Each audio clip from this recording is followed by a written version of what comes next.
اب اگلے عشرہ میں شب قدر آ رہی ہے جو 21 23 25 27 29 میں سے ایک رات ہوتی.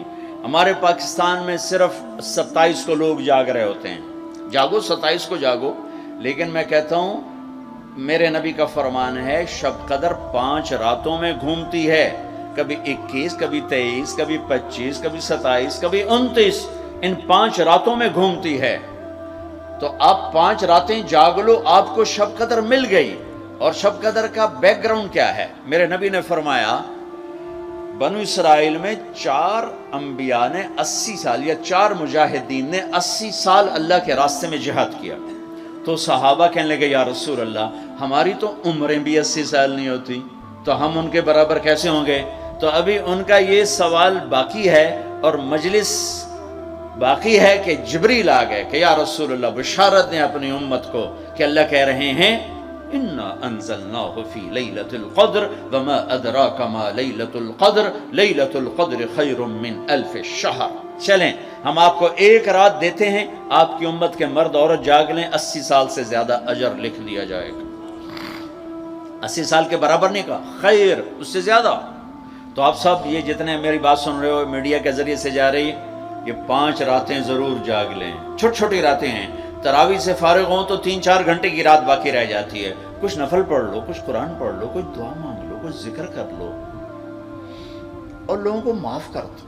معاف کرنا بھی بہت بڑا عمل ہے، ورنہ عمل رک جائے گا. معاف کر دو. ایک صحابی کہنے لگے یا رسول اللہ، ایک صحابی کہنے لگے رات کو تہجد میں یا اللہ تیرے نبی نے کہا ہے میں صدقہ کروں، تو میرے پلے تو شے کوئی نہیں، میں صدقہ کی کرا. اچھا چل میرے مولا جس نے میری بےزتی کی میں نے سب کو معاف کیا، میرا یہی صدقہ قبول کر. فجر کی نماز میں آئے، آپ نے نماز کے بعد اعلان کیا بھائی رات کو صدقہ کس نے کیا ہے؟ سارے چپ بیٹھے رہے، کسی نے نہیں کیا. پھر آپ نے واضح کیا رات کو اپنی عزت کا صدقہ کس نے کیا ہے؟ یہ کھڑے ہو کہ یا رسول اللہ. اور آپ کی باتیں سن کر شوق پڑا کہ کو مال لگاؤں، مال تھا نہیں. میں کہا چل میرے مولا میں اپنی عزت دے صدقہ کرنا. تو میرے نبی نے فرمایا تیرا اللہ نے قبول صدقوں میں لکھ دیا ہے یہ عمل. شب قدر میں معاف کرو. دل میں بغض ہو تو اٹک جائے گا معاملہ.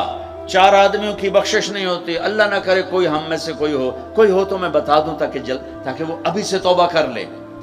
مدمن خمرن، شب قدر میں جبریل اترتے ہیں، فرشتے اترتے ہیں، ساری دنیا میں پھیل جاتے ہیں. پھر جو لوگ دعائیں کر رہے ہیں نمازیں پڑھ رہے ہیں ان کے ساتھ آمین کہتے ہیں. پھر جب سحری کی صبح صادق کی اذانیں ہو جاتی ہیں تو سارے فرشتے اکٹھے ہوتے ہیں، جبریل سے پوچھتے ہیں کیا ہوا؟ تو جبریل کہتے ہیں اللہ نے سب کو معاف کر دیا، 4 آدمیوں کا کیس پینڈنگ. تاریخ ڈل گئی کہ یہ جب تک یہ کام کر رہے ہیں معافی نہیں، چھوڑ دیں گے معاف. یہ کون ہے؟ کہ مدمن خمرن، شراب پینے والا، اس کی معافی نہیں ہوتی شب قدر میں. تو کوئی اللہ نہ کرے کوئی ہے تو توبہ کر.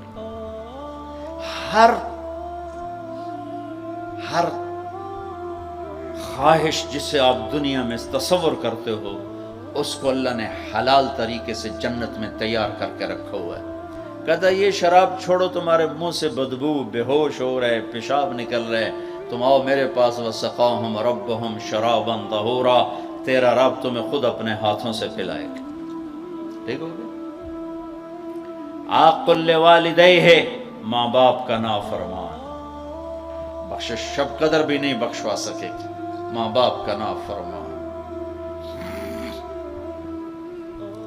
میرے نبی نے فرمایا جب لوگ جنت میں جائیں گے نا تو اویس کرنی بھی جا رہے ہوں گے. اویس کون ہیں؟ اویس بن عامر من مراد من قرن من الیمن. یہ میں نے آپ کو ان کا پورا جغرافیہ، ان کی پوری آپ کی میں نے آپ کو ان کی بتا دی ہے بایوگرافی. اویس نام ہے، عامر کے بیٹے ہیں، مراد قبیلہ ہے، قرن اس کی شاخ ہے اور یمن ان کی رہائش ہے. میں ان کی بستی گیا 3 سال پہلے جہاں وہ پیدا ہوئے، اویس کرنی جہاں پیدا ہوئے، میں وہاں گیا تھا.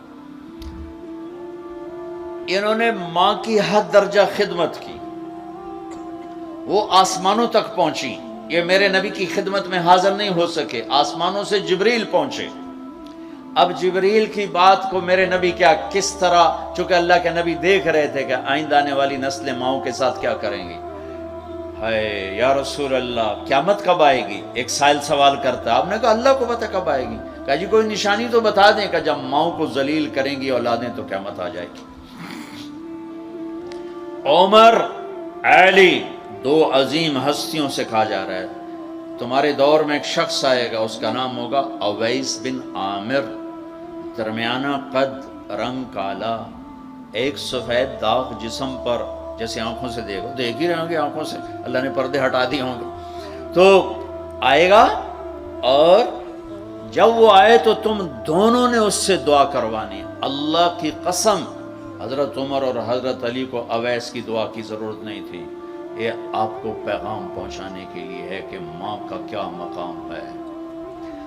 تو وہ حضرت عمر حیران ہو کے دیکھنے لگے کہ کیا کی جاندے نے ایسی دعا کروا.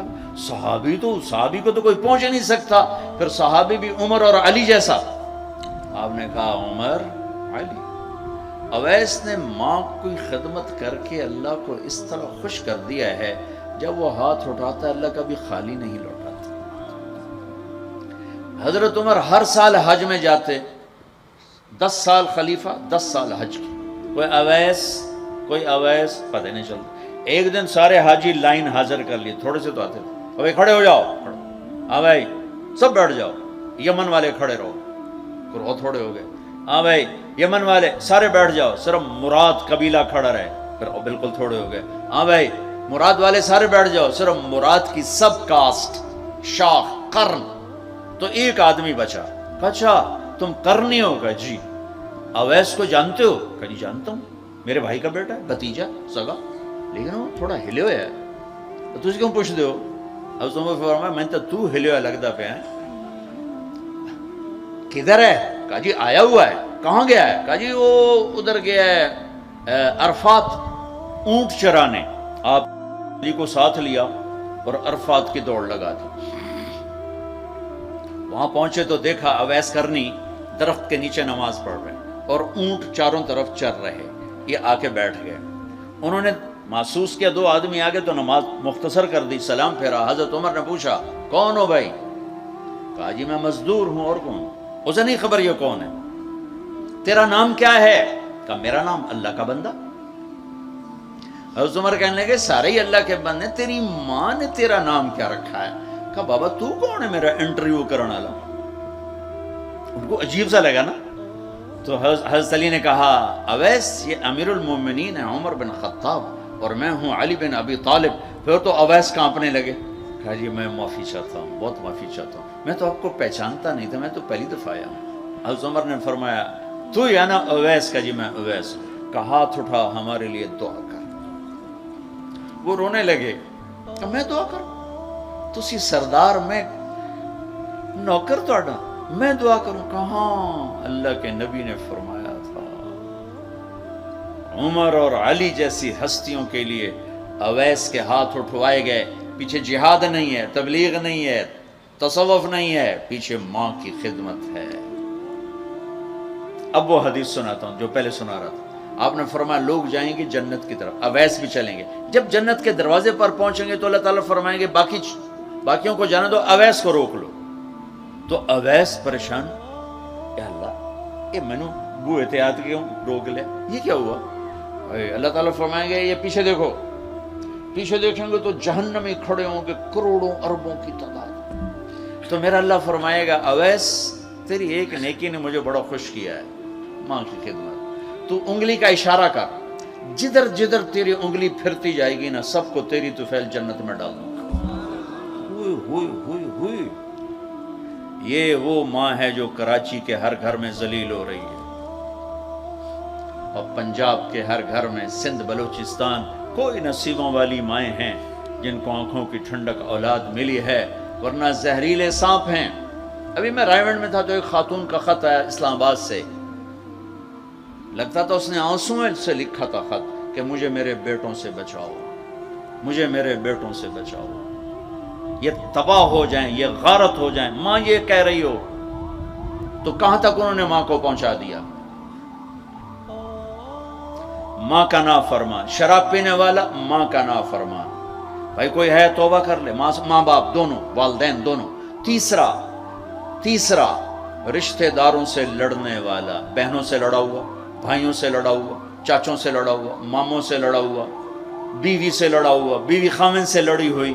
جہاں رشتوں میں لڑائی ڈالنے والا ہے، جو عورت ہے یا مرد ہے، رشتوں میں لڑائی ڈالنے والا پینڈنگ ہو جائے گا، نہیں معاف ہوگا کہ تو میرے بندوں کو معاف نہیں کرتا، مجھ سے معافی مانگتا. بھائی بہنوں، کوئی کسی سے لڑا ہوا ہے تو اللہ کے واسطے رمضان کی محنت ضائع ہو جائے، شب قدر کا جاگنا ضائع ہو جائے، اس سے بہتر یہ ہے کہ ہم صلح کر دیں، معافی مانگ لیں، معاف کر دیں، سینے سے لگا لیں، درگزر کریں. میرے اللہ کو آپس کی نفرت، دیکھو چوری ڈاکہ بڑے گناہ ہیں اور معاشرے میں انتہائی ذلیل سمجھے جاتے ہیں. اس سے زیادہ اللہ کی نظر میں انسان گرتا ہے جب اپنے دل میں بغض پالتا اور نفرت پالتا، کسی کو حقیر جاننا، کسی کو تانے دینا، کسی کو گولیاں مارنا. اس لیے میں گزارش کرتا ہوں آپس کے بغض ختم کرو، خاص طور پر خونی رشتوں کے بغض ختم کر کے گلے لگو. معاف. خامد اور بیوی، ان کی آپس کی لڑائی سارے خاندان کو تباہ کر دیتی، اور ہمارا سارا اس وقت خاندانی نظام ٹوٹا ہوا ہے. غصے بڑھے ہوئے ہیں، ہماری غذائیں گندی ہیں، غذا کا اثر پڑتا ہے، سموسے، پکوڑے، فاسٹ فوڈ. دیکھو میں نے سانس لیا، پھر باہر نکالا، میں نے اندر کس کو لیا؟ آکسیجن. باہر کسے نکالا؟ کاربن ڈائی آکسائڈ. جب کاربن ڈائی آکسائڈ نہ نکلے تو آدمی مر جاتا ہے. کاربن ڈائی آکسائڈ رک جائے تو آدمی مر جاتا ہے. یہ جتنے کولڈ ڈرنکس ہیں سب میں کاربن ڈائی آکسائڈ ہے جو آپ خود اپنے اندر لے جا رہے ہیں. تو مزاجوں میں غصہ بڑھ رہا ہے، تیزابیت بڑھ رہی ہے. پھر جتنی فاسٹ فوڈز ہیں یہ سب مزاج گندا کر رہی ہیں. مزاج، اللہ کے واسطے چسکوں کے پیچھے نہ پڑو، نیچرل غذاؤں پہ آؤ. میرا اللہ نے کہا والتین والزیتون، مجھے قسم ہے زیتون کی اور انجیر کی. کتنا خوبصورت اور مفید پھلوں کی قسم اٹھائی اللہ تعالیٰ نے. اللہ نہیں کہہ سکتا تھا مجھے جلیبیوں کی قسم اور مجھے سموسے کی قسم، مجھے پکوڑے کی قسم، چنیوٹیاں دے کنے دی قسم. سارے جہان دے میدے برباد کر دیتے کنے کھوا. اللہ نے کتنی اچھی خوبصورت غذاؤں کی قسم اٹھائی ہے. اپنی غذائیں ٹھیک کرو، پھر اپنے رشتوں کو ٹھیک کرو، اپنی حدود قائم کرو. ساس سسر نے خامند اور بیوی کو برباد کیا ہوا ہے، اور خامند بیوی نے کہیں خود اپنی نادانی سے ایک دوسرے کو برباد کیا ہوا ہے، کہیں ماں باپ نے مل کر تربیت کے نام پر اولاد کو برباد کیا ہوا ہے. ماں باپ ہونے کا غلط فائدہ نہ اٹھاؤ، اپنی اولاد پہ اتنا جبر نہ کرو کہ وہ باغی ہو جائیں، اور تربیت کے نام پر ان پر سختی کرنے سے ریاکشن آئے گا. اپنے نبی کی سیرت پڑھو، یہ لمبا مضمون ہے، اب بیان کرنے میں صرف اشارے دے رہا ہوں کہ رشتے محبت سے قائم رہتے ہیں، رشتے محبت سے قائم ہوتے ہیں. اللہ کا فضل ہے، میں نے اللہ کے نبی کی زندگی کو پڑھا ہے، شوق سے پڑھا ہے، آپ کے گھر کو پڑھا ہے، آپ کے گھرانے کو پڑھا ہے، اہل البیت کو پڑھا ہے. لیکن میرا دعویٰ نہیں کہ میں نے سب کچھ پڑھا ہے سب کچھ نہیں. جتنا میں نے پڑھا ہے کسی ایک جگہ میں نے نہیں دیکھا میرے نبی نے حسن حسین کو ڈانٹا ہو، یا ان کو بٹھا کے نصیحت، بچوں یہ نہیں کرنا، یہ کرنا ہے، یہ نہیں کرنا، یہ کرنا. پیار دیا. آج کا ماں باپ کیا کرتا ہے؟ 3 سال کا بچہ اسکول پھینک دیتے ہیں اور بچے کے دل میں اپنی نفرت پہلے دن سے بٹھا دیتے ہیں. 3 سال کے بچے کو اسکول نہیں چاہیے، ماں کی گود چاہیے. اور آج کی ماں یہ قربانی کرنے کے لیے تیار نہیں. وہ گھر میں بھی ہو تو اس کو ٹائم نہیں دیتے.